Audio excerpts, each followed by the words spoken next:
আসসালামু আলাইকুম। কি অবস্থা সবার? আশা করি সবাই ভালো আছেন। তো আজকে আমি কাজ শুরু করছি আমার একটি সিলেটি আপুর জন্য। আপুটি এর আগেও আমাদের কাছে চুড়ি নিয়েছিল, আমার হাতে পরা যে রেজিনের চুড়িগুলো আছে, তো তিনি রেজিনের চুড়ি নিয়েছিল এবং সে এবার আমাদের কাছে একটি কাস্টমাইজ করে রেশমি সুতোর চুড়ি অর্ডার করেছে। দেখতেই পাচ্ছেন, আমি প্রথমে চুড়িটাকে সেট করে দিচ্ছি ভালোভাবে। এরকম করে ধারালো কিছু দিয়ে এটাকে সেট করে নিলে তাহলে একটু শেপটা ভালো আসে এবং সুতো বাজাতে সুবিধা হয় এবং অনেক স্মুথ হয়। এই তো রেডি সুতোগুলো। এখন এগুলো আমি সুন্দরভাবে পেঁচাই নেব। খেয়াল রাখতে হবে সুতোগুলো যেন এবড়ো থেবড়ো না হয়, সুন্দর করে যেন লেগে থাকে। প্রচুর ধৈর্যের কাজটি করতে হবে এবং সময় সাপেক্ষ। এমনকি আমার তো এই 5টা চুড়ি পেঁচাইতে আমি বিকেলে বসেছিলাম আসরের নামাজের পর এবং এটা রাত 11টা বেজে গেছিল, প্রায় 11টা। হ্যাঁ, এরকমই এত সময় লাগে। মাঝে দিয়ে একবার উঠেছিলাম, বাট স্টিল এভাবেই চলছিল। তো প্রথমে 2টা লেস সুতোতে সাদা রঙের জরি লেস লাগাই নিলাম। এবার আমি লেসগুলো বের করে নিচ্ছি, কোনটা যাবে সবগুলো দেখতেছি। সবগুলো মিক্স করে অবশ্য করবো। তারপরে আমি চুজ করে নিলাম। এখন আমি এই মাঝে যে চুড়িটা দিব, আপুর নামটা যেখানে লেখা থাকবে সেই চুড়িটা নিয়ে আমি কাস্টমাইজ করতে লাগলাম। তো আপুটার নাম ছিল তানিয়া।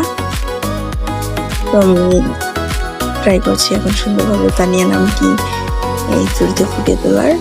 ছোট ছোট করে লেসটা কেটে নিয়েছিলাম, সুন্দরভাবে লাগিয়ে নিচ্ছি, হাতের সাহায্যে লাগিয়ে নিচ্ছি। এই তো প্রথমে লেটার লেখা শেষ, এখন প্রায় অর্ধেক হয়ে গেছে। এভাবে করছি। এটা লিখতে আমার একটু প্রবলেম হচ্ছিল, বাট এখানে একটু একটু করে আঠা দিতে হবে যেন ছড়িয়ে ছিটিয়ে আঠাগুলো না যায়, তাহলে কিন্তু দেখতে খুবই বাজে লাগবে। আমি পরিবার মতো আঠাগুলো দিয়ে এগুলো লাগিয়ে নিচ্ছি। তো নাম লেখা শেষ, এখন আমি সাইডগুলো একটু কাস্টমাইজ করে নিচ্ছি। এই চুড়িটা আমি আগেও তৈরি করেছিলাম, আমি আমার পেজে ছেড়েছিলাম আর একটি আপুর জন্য। তো সেখান থেকে আপু এই চুড়িটা চুজ করেছে এবং আমাদের কাছে অর্ডার করেছে। আমিও চেষ্টা করলাম আর একটু সুন্দর করে চুড়িটাকে সাজিয়ে তোলার জন্য। এখন নীল চুড়িগুলোর কাজ শেষ, এখন সাদা চুড়িতে আমি এখন কিছু কুন্দন দিয়ে কাস্টমাইজ করে নেব। আই হোপ আপুর চুড়িটা অনেক বেশি পছন্দ হবে। আমি অনেক যত্ন করে তার জন্য এই চুড়িটা বানিয়েছি। আপুকে অনেক অনেক বেশি ধন্যবাদ আমাদের উপর ট্রাস্ট করে আবার আমাদের এই যে অর্ডার করার জন্য, আমাদের সাথে থাকার জন্য। তো সাদা চুড়ির ডিজাইনও প্রায় কমপ্লিট।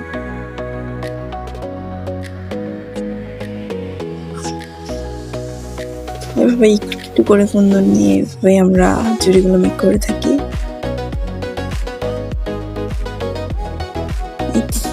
ডান। এবার সবগুলো চুড়ি একসাথে দেখে নেব কেমন হয়েছে। ফাইনালটা দেখে নিই। খুবই কিউট লাগতেছিল, খুবই মাঝখানে তানিয়া আপুর নামটি অনেক বেশি ফুটে উঠেছিল। নিজের মাঝে সাদার কাজ অনেক বেশি কিউট লাগতেছিল, আমার নিজের কাছে অনেক ভালো লাগতেছিল। আপনারা দেখে নিন।